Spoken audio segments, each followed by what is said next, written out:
Olhe bem o planeta. E você verá que estamos rodeados pelo extraordinário. Flores, insetos e animais. O nosso mundo está repleto de criaturas incríveis. Mas como surgiu tudo isso?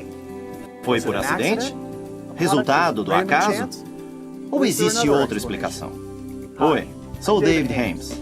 Nos minutos seguintes, vamos conhecer o mundo das criaturas incríveis e ouvir tudo o que elas têm a dizer.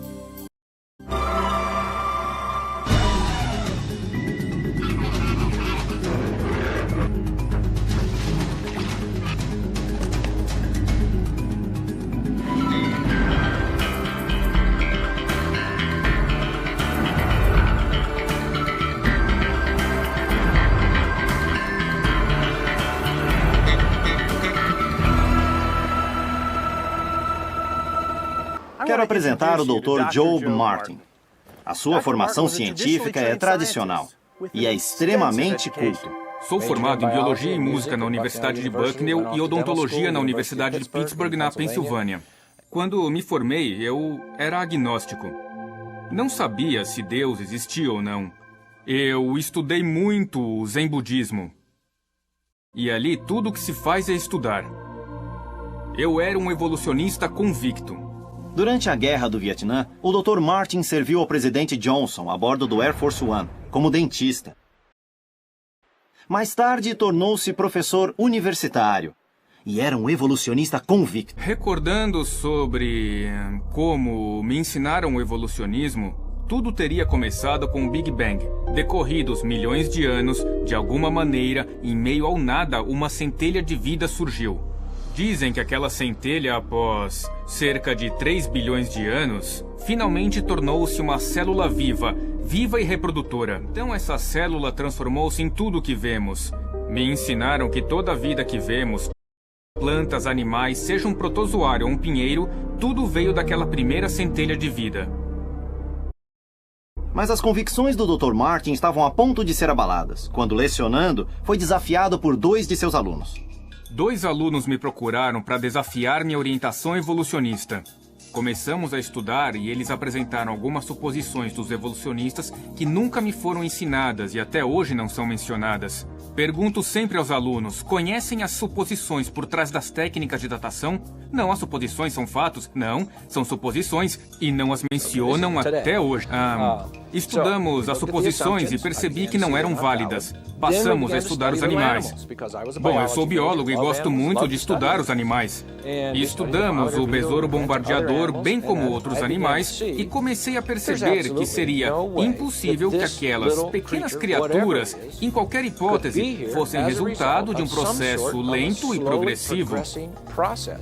Não existe um semipulmão ou um semifígado ou um órgão que se torne um cérebro, por exemplo, ou desenvolver lentamente um conjunto de órgãos.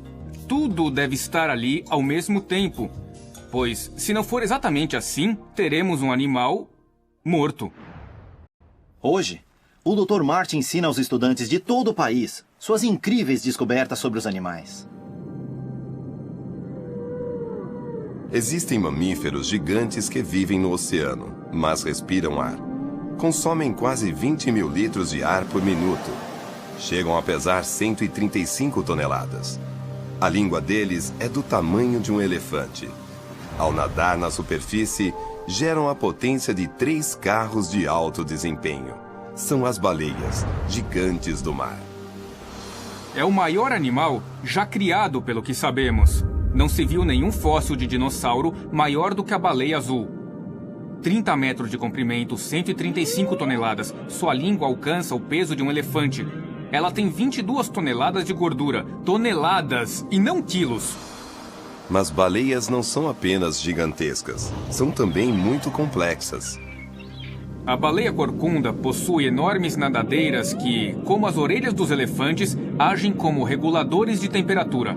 A baleia corcunda nada em águas rasas, que são mais quentes, e também mergulha fundo, indo e voltando.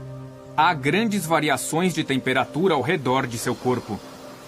Suas nadadeiras possuem inúmeros vasos sanguíneos perto da pele, permitindo à baleia usá-los para resfriar, ou aquecer o seu corpo.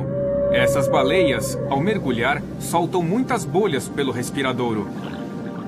Começam com um grande anel de bolhas, que age como uma rede aprisionando o krill, que tenta fugir das bolhas indo para o meio do círculo. A baleia fecha o cerco, formando círculos cada vez menores, aprisionando o krill apenas com as bolhas. Então ela nada pelo meio do túnel e abre a sua boca enorme, engolindo 1 tonelada de krill de uma só vez. É uma hábil pescadora. É incrível. Se a evolução é verdade, como esses animais descobriram isso? Os cachalotes mergulham bem fundo, a 170 metros por minuto. Um cachalote mede 21 metros. A pressão da água aumenta em 1 atmosfera a cada 3,5 metros. Com seus 21 metros de comprimento, ela percebe 3, 4 ou 5 intensidades do peso da água pressionando diferentes partes do seu corpo. Podemos pensar que isso esmagaria a baleia, mas Deus fez a baleia permitindo diferentes pressões sanguíneas em seus vasos. Ela possui um coração poderoso, pesando quase 1 tonelada, bombeando o sangue por suas artérias e veias. Ela é capaz de fechar partes de seu sistema circulatório para aumentar a pressão sanguínea no cérebro ao mergulhar de cabeça. Ela consegue distribuir a pressão interna pelas diferentes partes do corpo. Na profundidade, se alimentando, ela desliga a circulação de quase tudo, menos da cauda, o cérebro e o coração. Se alimentam sem gastar muita energia lá embaixo. O cachalote gosta de comer lulas gigantes de 12 metros. Travam enormes batalhas. Há muitos cachalotes com o corpo todo marcado pelas garras das lulas.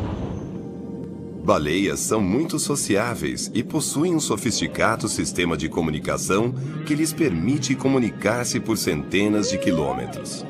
Emitindo ondas sonoras, as baleias localizam as presas, ou cardumes de peixes. Focalizam o alvo pelas reflexões, inspiraram o desenvolvimento do sonar. A evolução diz que baleias eram mamíferos terrestres que decidiram voltar para o mar.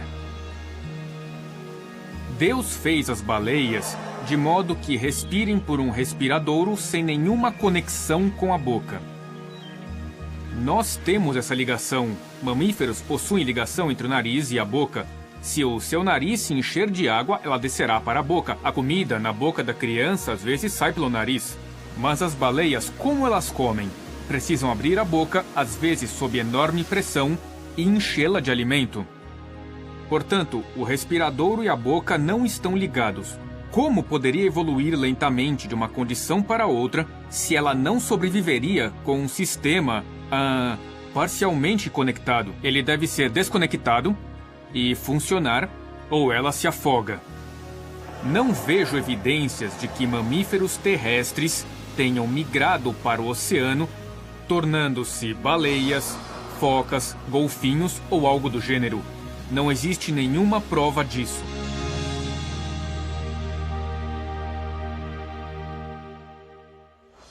Olha, estou vendo um pássaro que deve ser o melhor navegador do mundo.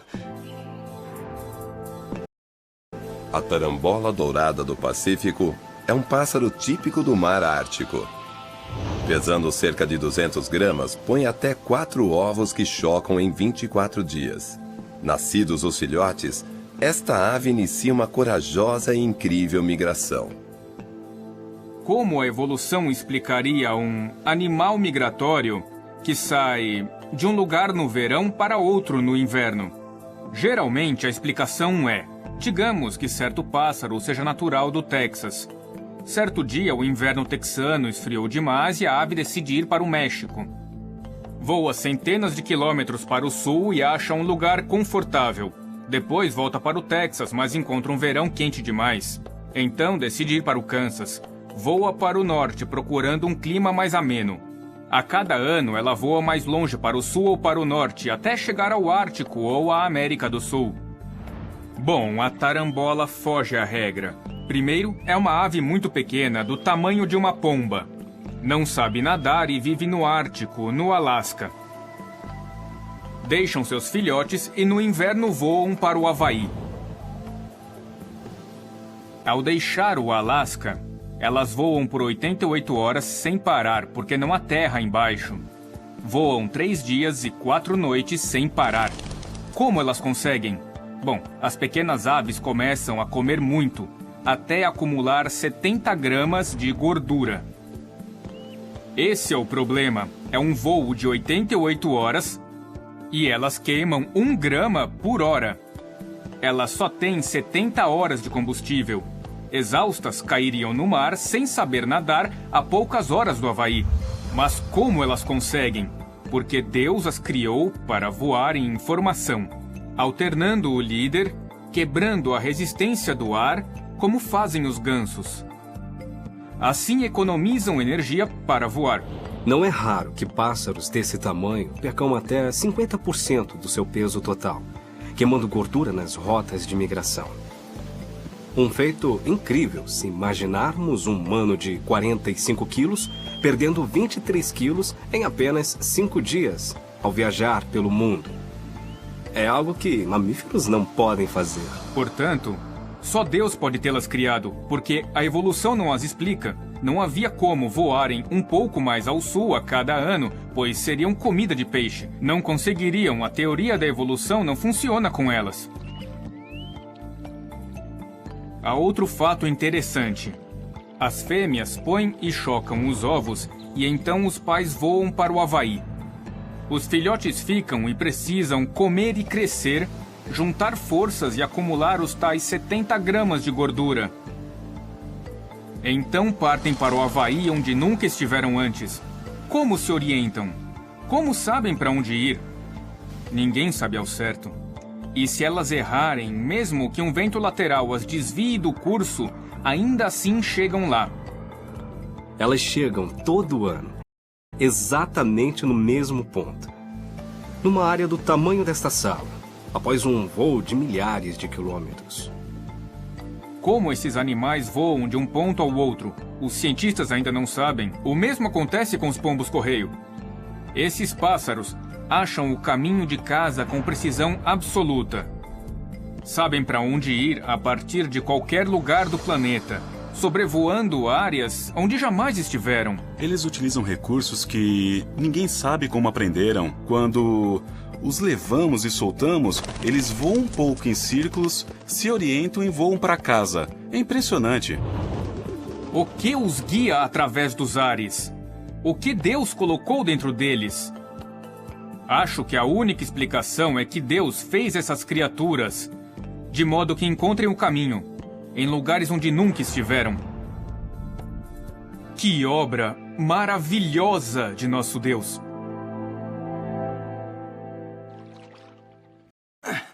Errei. As libélulas são muito rápidas. Em inglês tem o nome de dragão. Isso por causa das suas mandíbulas. Vejam só. A libélula é exímia caçadora. Mergulha sobre a presa a mais de 30 km por hora. O desenho de suas asas lhe confere notável habilidade de voo.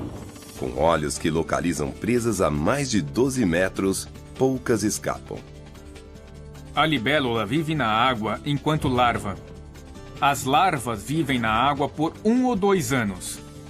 Nesse estado, se alimentam de pequenos peixes e girinos. São como o Tiranossauro Rex. No topo da cadeia alimentar de muitos sistemas aquáticos, ela possui uma mandíbula sem igual. Ela se dobra por baixo, pode avançar e capturar qualquer coisa que passe por perto. Digamos que há um grupo de girinos e surge uma larva de libélula que captura e come um deles. O girino que está sendo devorado emite um tipo de sinal que faz com que os girinos próximos mudem de cor para nadar mais depressa e fugir da larva. Ou seja, não há como a evolução explicar esse tipo de coisa. Libélulas possuem os melhores olhos dentre os insetos. Com até 30 mil pequenas facetas, cada uma delas absorve um pouco de luz, um pouco de imagem. Não existe nada igual. Dizem que Sikorsky, o inventor do helicóptero, estudou as libélulas e obteve ideias para o helicóptero. A libélula tem 2 conjuntos de asas. As asas dianteiras, ao voar para frente, dão sustentação, e as asas traseiras dão propulsão, empurrando-a à frente. Mas ela pode voar para trás. Quando a libélula voa para trás, as asas traseiras a sustentam e as asas dianteiras empurram. Há uma reversão das funções dos músculos ao voar para trás instantânea. Voa para frente, para e volta. Libélulas possuem músculos ligados a cada asa e se movimentam independentes. São capazes de executar complexas manobras aéreas. São insetos difíceis de capturar. Até onde eu sei, é o único inseto que, ao virar, vira de corpo inteiro. Observe que, ao voar em linha reta, mantém o corpo reto, o abdômen reto. Quando se inclina para virar, as asas de cima ou as asas de fora, comparadas às de dentro da curva, executam tarefas diferentes. Ela move as asas de modos diferentes em lados opostos do corpo. Vejam suas asas. Como as asas frágeis da libélula não se desmancham. São transparentes e finíssimas. Deus colocou pequenas hastes de apenas 1/4 de milímetro em suas asas, que aumentam a resistência. As células são mais espessas nas pontas das asas, para que as asas não vibrem durante o voo. É um milagre, é a única maneira de explicar isso. Nosso Deus é maravilhoso. Vamos ver agora um animal enorme, que fica muito tempo na água. Seu nome, na verdade, significa cavalo do rio. É o hipopótamo. Eles parecem calmos e lentos, mas em terra, o hipopótamo africano pesa quase 3 toneladas e pode correr a 50 km por hora. Mas eles preferem a água, deslizando submersos, onde descansam para se refrescar. Sua pele é muito grossa, com um incrível sistema que a mantém úmida e protegida do sol africano. As pessoas pensam que o hipopótamo sangra muito, pois o seu suor é vermelho. Ele tem glândulas na pele que produzem um fluido avermelhado. Quando está fora da água, as glândulas expelem esse fluido avermelhado sobre a pele, agindo como bloqueador solar e um repelente de insetos. Essa secreção vermelha ajuda no combate a infecções na pele, e quando os machos se ferem na disputa por território, a secreção evita infecções, pois eles vivem em águas turvas e lamacentas. De onde veio tudo isso? Como desenvolveram tal capacidade? Quantos bilhões de anos são precisos para um hipopótamo evoluir essas glândulas? Não se engane com a aparência serena desses animais. Ameaçados, hipopótamos mataram mais gente que qualquer outro animal da África. A mandíbula do hipopótamo tem uma força esmagadora e seus dentes podem medir até 45 centímetros. O mais impressionante no hipopótamo é sua mandíbula. Ele possui a maior boca dentre os animais terrestres, tão grande que pode esmagar canoas. A boca do hipopótamo tem abertura de 180 graus e quase vira do avesso ao bocejar ou quando quer intimidar os outros machos na área. Suas orelhas, olhos e narinas ficam no alto da cabeça, projetados de modo que o hipopótamo fique quase todo submerso enquanto vigia os arredores. Hipopótamos podem ficar submersos por até 6 minutos, pois mantêm mais oxigênio no sangue, como fazem as baleias e os golfinhos, e também podem dormir durante horas sob a água. Erguem a cabeça, respiram e submergem sem acordar, assim como nós nos viramos durante a noite. Os hipopótamos são ótimos pais, e a fêmea dá à luz sob a água para evitar que o filhote caia e morra. Vivem em grupos de 10 a 20 indivíduos e convivem com muitas outras criaturas. Há várias criaturas aquáticas menores cuja subsistência depende dos hipopótamos, que deixam seus excrementos na água e essas espécies dependem disso. Há lugares na África com lagoas nas quais, por algum motivo, os hipopótamos não vão. São estéreis, não há vida nessas lagoas. Portanto, são espécies que dependem uma da outra. Certamente, Isso também é uma obra de Deus. Há muito que aprender, muito mais a aprender sobre essas coisas que Deus fez.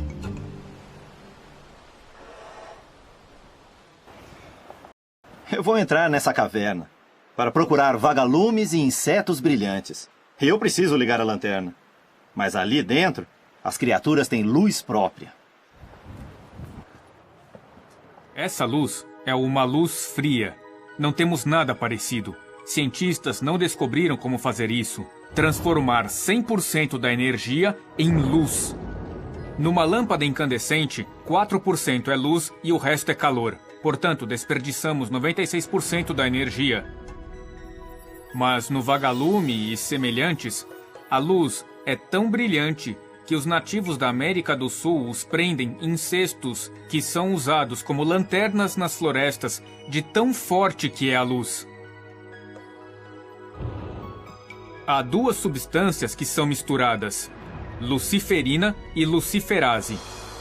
A luciferase tem cerca de 1000 aminoácidos e os cientistas não conseguiram duplicar essa enzima. Então, eis aí um inseto que supostamente não sabe nada de nada e supostamente evoluiu não se sabe do que, mas é capaz de fazer algo que nós não podemos. Com toda a nossa tecnologia, não podemos fazer. Mas como essas criaturas criam luz? Com que propósito? E por que elas emitem luzes em sequências aparentemente planejadas? Os cientistas acham que está relacionado com o acasalamento. Alguns desses insetos piscam sua luz numa sequência exata e se comunicam pela luz. Outro fato interessante: há uma espécie desses insetos que ocupa cada uma das folhas de uma árvore e se acendem na árvore toda. Todos se iluminam no mesmo instante. Os cientistas não fazem a menor ideia de como eles se comunicam para acender. Muito bem, é agora. E todos acendem. A luz pode ser vista a quase 2 quilômetros. Iluminam margens de rios no sudeste da Ásia. É realmente um evento fenomenal. Nosso Deus é surpreendente nos detalhes que criou. Ele começou do nada. Nós temos tanto para contemplar. Ele começou do nada absoluto, criou todos os detalhes e funcionam. Isso exige genialidade, sabedoria e poder. Esse é o nosso Deus, o da Bíblia. Criaturas incríveis! Você sabia que os índios americanos esfregavam vagalumes no rosto e no peito para se enfeitar? Que medo! Acabei de pensar. Estou numa caverna, durante o inverno. Os ursos não hibernam nas cavernas durante o inverno?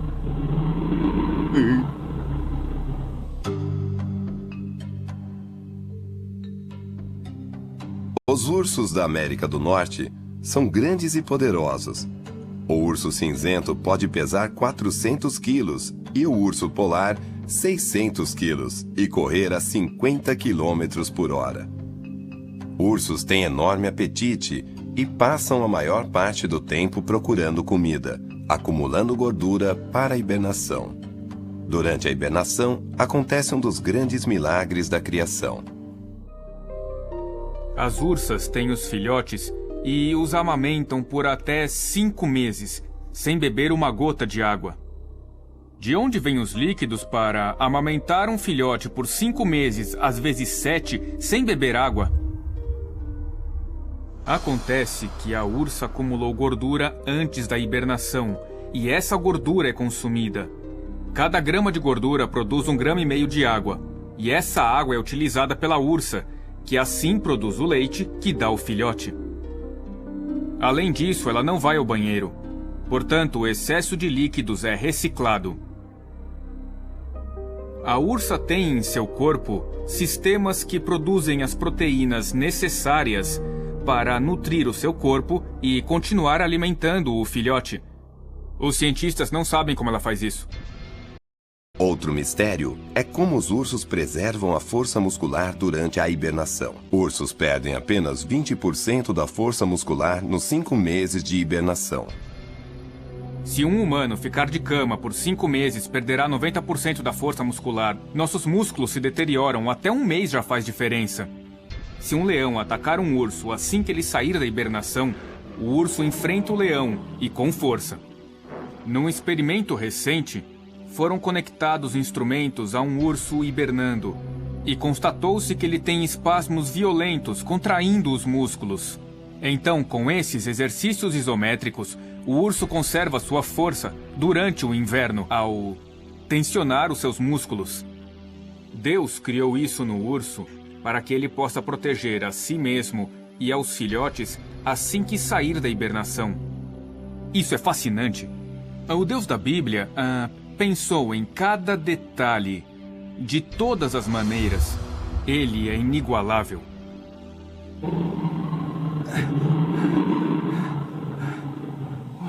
Uau! Acordar uma ursa com filhotes? Seria muita ousadia. Ei, vejam. É uma criatura que não tem problemas para encontrar comida, porque tudo que ela come é terra. Para uma minhoca, o mundo todo é uma grande mesa de aperitivos. Mas, na verdade, minhocas são mais incríveis do que vocês imaginam. Uma minhoca comum pode consumir 1/3 de seu peso num único dia. Não possuem olhos, mas são sensíveis à vibração e existem de todos os tamanhos. Existe uma minhoca na Austrália com um pouco mais de 2,5 cm de diâmetro, que cresce até 3 ou 4 metros. Parece uma cobra. A minhoca comum, depois de um ano, mede de 15 a 20 centímetros. Quando menino, eu as pegava para pescar. Se tentar pegar uma minhoca, elas andam para trás. Então, ela não só anda para frente, como reverte o movimento para voltar ao buraco. É maravilhoso. As minhocas afofam, arejam e fertilizam a terra. Você pode perguntar como elas fazem isso. A minhoca literalmente cospe na terra à sua frente, amolecendo-a. Se não puder empurrar, ela come a terra. Ela possui um nariz bem pontudo e o introduz numa fenda na terra. Então, ela força o caminho à frente para abrir espaço usando órgãos internos que forçam a frente. Alguém já mediu que ela é capaz de exercer uma pressão de 1,54 atmosferas e, para abrir caminho, ela dispõe de pequenas âncoras. Ao rastejar, as âncoras ficam recolhidas no corpo. Para avançar, a minhoca expõe as âncoras e então, em segmentos, ela se expande e contrai, avança, crava as âncoras e repete o movimento. Ao puxar uma minhoca, ela expõe as âncoras para se prender ao terreno. Eu li alguns artigos evolucionistas sobre as minhocas e as âncoras que elas expõem são como tufos de pelos. Então afirmam que, ao evoluir, as minhocas foram perdendo os pelos do corpo. Para começar, por que as minhocas precisariam de pelos? E segundo, não há vestígios disso. Elas simplesmente possuem âncoras com a função de impulsioná-las. Por que motivo afirmar que evoluíram de algum ser peludo? As toupeiras, sob a terra, se alimentam de minhocas e geralmente a toupeira lhes arranca a cabeça. Sem cabeça, as minhocas não rastejam, mas continuam vivas. A toupeira estoca minhocas vivas como alimento para o inverno. Mas as minhocas que não são devoradas, com o tempo regeneram a cabeça e voltam a rastejar. Elas têm a habilidade de contorcer os músculos e perder a cauda em vez da cabeça e então regenerar. Então vejam como é maravilhoso esse pequeno animal que é a minhoca que Deus criou, de modo que, mesmo cortada em 3 pedaços, ela consegue se regenerar, até mesmo a cabeça. Veremos agora o maior animal terrestre do planeta.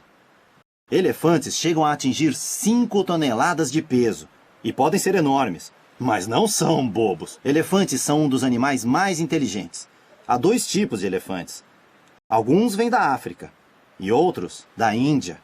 Para distingui-los, basta examinar as suas orelhas. O elefante africano tem as orelhas grandes. e o asiático tem orelhas menores. Elas são o ar-condicionado deles, pois eles não têm glândulas sudoríparas. Se sentem calor, para se refrescar, basta abanar as orelhas. Deus os criou com orelhas repletas de vasos sanguíneos. Se observar a orelha de um elefante com seus vasos sanguíneos, verá que há veias grossas de 2,5 cm, capazes de levar muito sangue. Eles podem esfriar até 10 graus em pouco tempo. A tromba do elefante, embora pareça esquisita, é uma ferramenta forte e versátil para ele comer, tomar banho e trabalhar. Com a tromba, o elefante pode cheirar e possui um incrível olfato. Ele bebe com a tromba, enchendo-a com muitos litros de água. A tromba tem 6 grandes grupos de músculos, mas é formada por cerca de 100 mil músculos. Um elefante pode erguer mais de 200 quilos, mas é tão sensível com a sua tromba que, delicadamente, pega um pequeno objeto da mão de uma criança. A tromba pesa cerca de 130 quilos. Então temos os 130 quilos da tromba e cada uma de suas presas de marfim chega a pesar 90 quilos. Então temos 180 quilos das presas mais 130 quilos da tromba. No entanto, os ossos do crânio são bastante porosos, porque Deus fez a sua cabeça mais leve para ele ter um peso a menos. Ele não é cabeça dura, pois ela é muito porosa. Deus o fez assim para compensar o tamanho. Observe os ossos das patas do elefante. Parece uma brincadeira de Deus porque o elefante anda na ponta dos pés. É um animal enorme na ponta dos pés, mas não se percebe ao olhar as suas patas. São grandes amortecedores de gordura, tecidos fibrosos nos quais se apoia. Um peso de 5 toneladas exige muito dos ossos, por isso eles têm esses amortecedores entre a planta e os ossos da pata. Seu andar é silencioso. Suas patas foram feitas para abafar até mesmo o andar sobre gravetos. Ele anda e quase não faz barulho. Muitas vezes, os elefantes andam próximos a lagos e rios e suas patas vão atolar na lama das margens até 1 metro de profundidade. Você pode pensar, se a lama o prender, como ele vai sair? Veja, Deus fez a perna do elefante de tal modo que, ao puxar a perna que está atolada no barro, na lama, ela diminui de diâmetro. A perna afina e a pata também. Assim, ele não tem problema algum.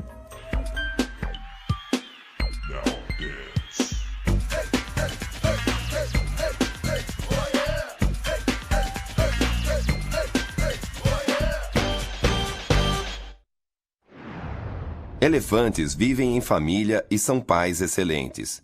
Com bravura, protegem os filhotes que pesam 90 quilos ao nascer. Os elefantes vivem muitos anos e possuem uma excelente memória. Os elefantes da África foram observados durante anos. Alguns deles alcançam 60 ou 70 anos de idade.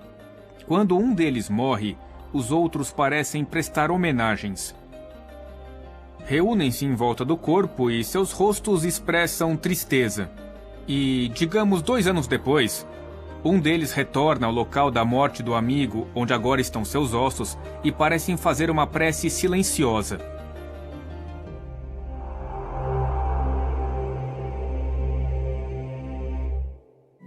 As ideias têm suas consequências. Basta olhar nossa cultura, observar o que é ensinado nas escolas e universidades. Há até coisas que são ensinadas que não são verdades. E sabe-se que não são verdades. Por exemplo, a figura do embrião de Haeckel, que ainda aparece nos livros escolares. Mostra imagens de embriões de cavalos, de vacas, de porcos, de humanos, todos com a mesma aparência. Desde 1884 foi provado que é uma imagem forjada, mas ainda aparece nos livros. Há também o caso das mariposas Biston. O que acontece? Dizem que essas mariposas vivem no tronco das árvores e, durante a Revolução Industrial, os troncos ficaram cobertos de pó, fazendo com que os pássaros não enxergassem as mariposas claras, mas comessem as mais escuras, e isso provaria a seleção natural. O fato é que tudo isso é uma fraude. Essas mariposas nem vivem nos troncos. não pousam ali e vivem nos topos das árvores. Os pássaros não podem caçá-las nos troncos porque elas nem pousam ali. Mas as imagens ainda aparecem nos livros, apesar de terem sido desmentidas publicamente em 1999. Existe um sistema enganoso que é disseminado por aí, do qual as pessoas nem desconfiam, mesmo os que sabem que é mentira, continuam mentindo. Pessoas como Carl Sagan, que aparecia na televisão para dizer que a evolução não é mais uma teoria, e sim um fato comprovado. Isso é mentira. Ele sabia disso. É uma campanha mentirosa.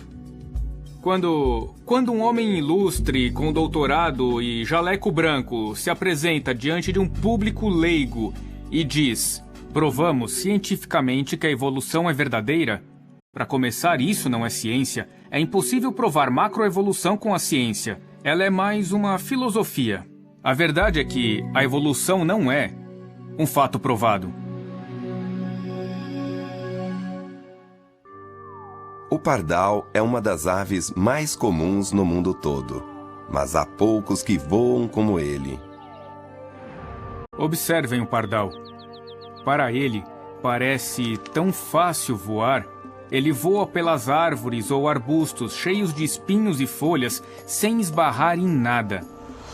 Ao desviar e fazer manobras, ele é capaz de controlar e reajustar suas penas conforme a necessidade. Por exemplo, se num voo regular ele é pego por um vento lateral, ele ajusta as penas da asa até mesmo em apenas 1 grau.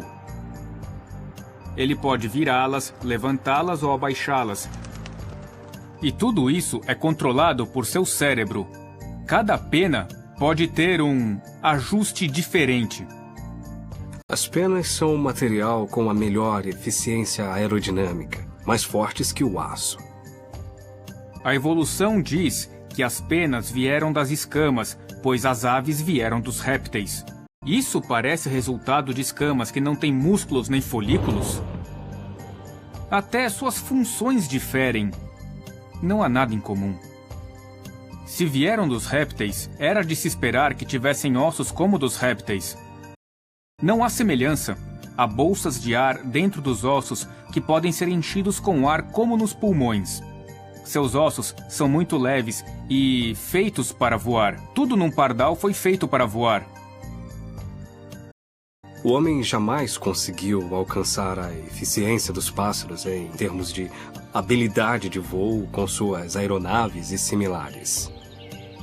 Seu coração é tão eficiente que pode alcançar até 760 batidas por minuto. Por anos, os detalhes do pardal despertam a curiosidade e a imaginação de engenheiros. Ele possui um sistema digestivo pequeno, com sucos gástricos muito concentrados, porque o pássaro não voará se for muito pesado. Então ele come, digere rapidamente e elimina os dejetos. Todos os detalhes foram considerados e pensados no projeto do pássaro, assim como no projeto do vagalume ou no projeto da libélula. Outro detalhe sobre pardais e outros pássaros é o seu ponto de incubação. Quando estão para botar os seus ovos, e Deus os fez desse modo especial, porque eles não precisam carregar os seus embriões ao voar. Bom, na área do peito existem penas finas e penugens que começam a cair e até servem para forrar o ninho, mas deixam a pele descoberta. Essa pele é fascinante, porque os vasos sanguíneos se multiplicam 7 vezes mais do que o normal e aumentam 5 vezes o seu tamanho. Quando essa pele encosta-se aos ovos, de alguma maneira há uma comunicação desde o ovo através do ponto de incubação até o cérebro da ave. Se por algum motivo os ovos estiverem muito quentes, a ave pode se afastar um pouco. Se os ovos estiverem muito úmidos, há como a ave cuidar disso. Essa comunicação acontece pelo ponto de incubação. Os pinguins chocam os seus ovos sobre os seus pés, porque assim os ovos ficam longe do gelo e da neve e cobrem os ovos com a pele da barriga e com as penas, envolvendo os ovos por todos os lados. É um mecanismo bastante sofisticado para manter a temperatura controlada para o desenvolvimento do embrião no ovo. Como isso evoluiu se a ave não tivesse um mecanismo desde o primeiro ovo que botou? Esse ovo ficaria lá para morrer. Isso refere à ideia da complexidade irredutível. Todas as partes devem existir desde o princípio ou não haveria a criatura. Sem o ponto de incubação, não existiriam os ovos. Sem a capacidade de botar ovos, não haveria a capacidade de voar se o embrião estivesse dentro da ave. Deus pensou em todos os detalhes e ajustes necessários em sua criação para que funcione com eficiência e eficácia e maravilhosamente. Pardais são aviadores incríveis. E por falar em voar, vejam só esse avião. Ao ver um avião, fica claro que uma pessoa ou uma equipe o projetou para voar. Mas existem pessoas que observam essas criaturas incríveis e, estranhamente, não consideram o mesmo princípio. Ao ver esses maravilhosos animais e insetos, fica claro que eles foram planejados em todos os detalhes. Observar tais fatos deveria nos fazer pensar. Sabe, percebo um projeto aqui. Percebo que há arte aqui.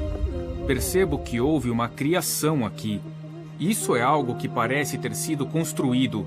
Não me parece que um processo aleatório ou o acaso tenham produzido isto. Isto é a revelação geral.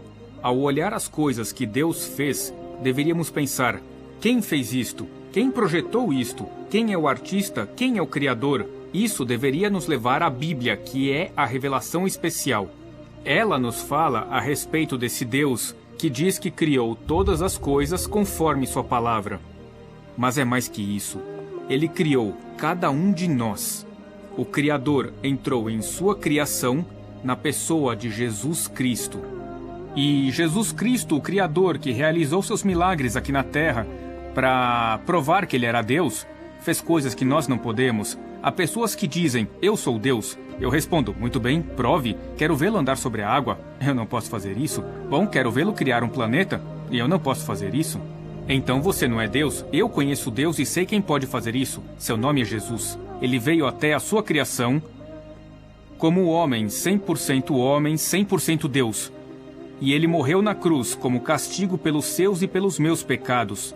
Cristo demonstrou seu amor por nós, sendo nós ainda pecadores, morrendo por nós. Isso significa que existe provisão para os meus pecados e de toda a humanidade. Qual a provisão? A morte e a ressurreição de Cristo. O que tenho que fazer para que meus pecados sejam perdoados? Tenho que crer e confiar no Senhor Jesus Cristo como meu Salvador pessoal. Posso orar pedindo a Deus que perdoe meus pecados? Ele quer nos conhecer e quer que o conheçamos. Este é o propósito de toda a criação. Para que ele tivesse um povo, somos obra-prima de sua criação. Fomos criados à imagem de Deus. Ele quer que tenhamos comunhão com ele. Ele quer que o adoremos, o louvemos e lhe rendamos graças. Pois o Deus que criou todas as coisas, todas essas criaturas incríveis que desafiam a evolução, ele as criou, ele criou você, ele quer se relacionar com você. Foi por isso que ele o criou. Então por que não se relacionar com Deus por meio de seu Filho, o Senhor Jesus Cristo?